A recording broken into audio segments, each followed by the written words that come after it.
Hola, en este video vamos a tocar un poco de los temas de ortografía, algunos que ya vimos en la videoconferencia, otros que ya trabajamos por medio de los ejercicios en el libro, pero que es necesario profundizar o solventar algunas dudas. Vamos a comenzar con el uso de a y el uso de haber. Vamos a ver cuál es la diferencia. Dice que se usa a como una preposición. Fue a ver qué pasaba. Carlos comenzó a correr. Esta A funciona como introduciendo una nueva acción, introduciendo una nueva oración. Fue sería nuestra primera oración. A une o nos introduce a otra oración o acción. Ver qué pasaba. Carlos comenzó a correr. Ahora bien, ¿cuándo vamos a usar el haber? ¿O a qué se refiere haber? Dice que se utiliza como la unión de la preposición a y el verbo haber. El verbo ver, perdón. Es decir, que son dos palabras independientes. No se debe confundir con haber ni con a. Entonces, nosotros venimos y decimos, Julián fue a ver si ya estaba lista la cena. Oscar corrió a ver si el niño se lastimó. Creo que acá no hay tanta confusión, sino que la confusión más que todo está en estas dos palabras, a y a ver. Porque generalmente algunas personas no utilizan esta forma cuando redactan sus oraciones o se expresan por medio escrito, sino que utilizan esta forma cuando esta solo es una preposición que introduce nuevas oraciones. Entonces, para solventar esa duda, veamos los siguientes ejemplos. Quise poner estas dos juntas porque estas dos utilizan una misma estructura. Las dos siempre van a ir acompañadas de un verbo participio. Si ustedes recuerdan, cuando hablábamos sobre los verbos participios son aquellos terminados en ado y terminados en ido. Ahora bien, ¿cuándo vamos a usar haber? Lo usamos como un verbo auxiliar que también acompaña los verbos participios. Por ejemplo, el haber ido a la fiesta fue un error. Debí haber hecho los deberes a tiempo. Si bien yo les dije que este haber se utiliza con verbos participios terminados en ado y en ido, hay algunos verbos irregulares que cambian su participio. Por ejemplo, el participio de hacer es hecho, pero este ya sería otro tema. Pero para ir adelantando un poco, hay verbos irregulares que son muy diferentes a la conjugación que tienen los demás verbos. Pero así, a grosso modo, el haber siempre se va a utilizar con un verbo en participio, terminado en ido o en ado. Ahora bien, acá el uso de a. Esta es como una variante del verbo haber, corresponde a la tercera persona del singular del mismo verbo y se usa en el tiempo pretérito perfecto, es decir, se usa para expresar acciones pasadas, acciones que ya pasaron y acciones que han terminado. Por ejemplo, Roberto ha llegado temprano. Es decir, que Roberto ya terminó esa acción de llegar. La segunda, me ha gustado mucho la película de la Mujer Maravilla. Acá también estamos usando el a y estamos usando un verbo en participio terminado en ado. Y la última, él ha sido muy responsable con las tareas. Entonces, estos dos auxiliares los podemos utilizar siempre con los verbos en participio.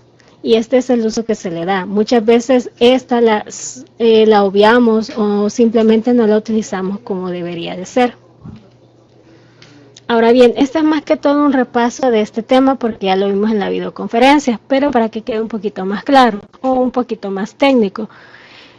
En cuanto al uso de por qué con tilde, dice que es un sustantivo masculino que equivale a una causa, motivo o razón.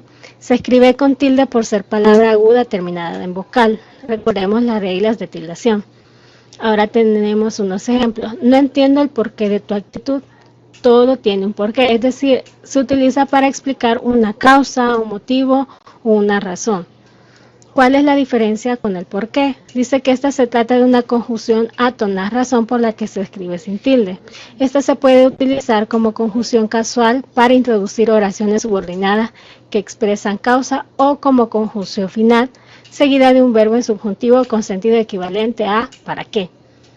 En palabras más simples, el porqué se utiliza más que todo para explicar causas o para introducir oraciones. Veamos estos ejemplos. No fui a la fiesta porque no tenía ganas. Acá estoy explicando el por qué no fui a la fiesta. Hice cuanto pude porque no terminara así. Acá estamos viendo cómo introduce una nueva oración. Veamos los siguientes por qué. El por qué separado y con tilde. Esta se trata de una secuencia formada por la preposición por y el interrogativo o exclamativo que. Esta se utiliza generalmente cuando hacemos preguntas o cuando nosotros expresamos algo con demasiada emotividad. Por ejemplo, en forma de pregunta, ¿por qué no viniste ayer a la fiesta? O en forma expresiva o exclamativa, ¿por qué calles más bonitas pasamos? O sea, haciendo referencia a que las calles son tan bonitas que causan asombro o causan demasiada emotividad. Ahora bien, el uso de por qué separado y sin tilde. Esta tiene dos formas de utilizarse. Primero se trata de la preposición por más el pronombre relativo que, o la preposición por más la conjunción subordinante que. El primero se refiere a la explicación del porqué de las cosas y la segunda, más que todo, se refiere al que se introduce una nueva oración. Por ejemplo, este es el motivo por el que te llamé. Al final optaron por que no se presentase. Entonces, eso es un repaso de los usos de los porqués. Ahora bien, el último repaso sería el uso de si no y si no. Si ustedes recuerdan, cuando veíamos o en la presentación que yo les envié, había unas palabras claves para si no y si no. Ahora bien, otra forma de identificar el si no unido es cuando nosotros lo podemos sustituir por la palabra pero, porque al final el significado de esta también es pero. Por ejemplo, si yo digo no fue Juan, sino Brandon, también puedo sustituir no fue Juan, pero sí fue Brandon. No estudia, sino que trabaja. Yo no puedo sustituir no estudia, pero trabaja. Entonces, cuando nosotros podamos sustituir el sino por un pero, entonces es un sino que va a ir unido. Ahora bien, ¿cuándo vamos a usar el sino así separado? Cuando tenemos una condición.